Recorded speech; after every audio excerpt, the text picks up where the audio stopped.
আজকে আমরা উপস্থিত মুর্শিদাবাদের সেই বিশাল 10টি অঞ্চলের মধ্যে একটি বিল, সেই বিলের নাম বিল তেলকর।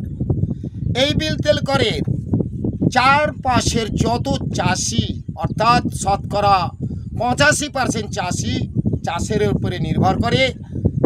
তাদের যত পরিশ্রম এবং ঘরে বাইরের সমস্ত টাকা পয়সা এই বন্যা প্লাবিত বিলে মুখের ভাত পর্যন্ত কেড়ে নিয়ে চলে যায়।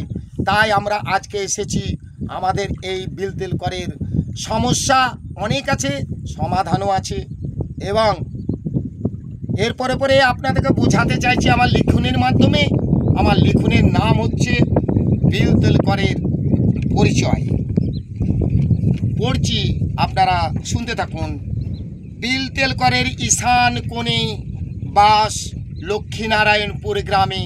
আগে লক্ষ্মী চণ্ডালের বাস ছিল গ্রামে, লোকে সবাই জানে। পেশা ছিল তার মাছ ধরা ভাই, মাছ বিক্রি করতেন গ্রামে গ্রামে।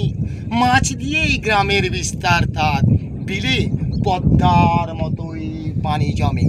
লক্ষ্মী গেছেন ভগবানপুর দর্শনে, আর ফিরবেন কিনা কে বা জানে। গ্রামে সবই মুসলিমের বাস, এরা কেবল চাষাবাদই জানে।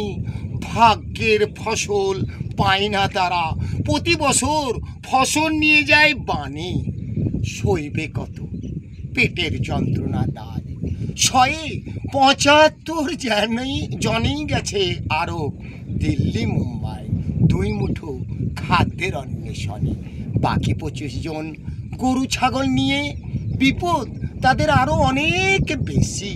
টিভির খবর শুনে বেজায় খুশি, খুশি হবে এবারে বিলের পানি নিকাশ। যদি হয় ব্যবস্থা, সুস্থ হবে চাষ। সরকারের গুচ্ছ টাকায় সুইচ গেট, আরও যদি হয় নদী সংস্কার, হবে সবার উপকার। আমরা চাষি, সরকার যদি না করে কাজ, তাহলে লোকসভার ভোটে 5 দিয়ে বুঝিয়ে দেব আমরা করব না খোলাজ।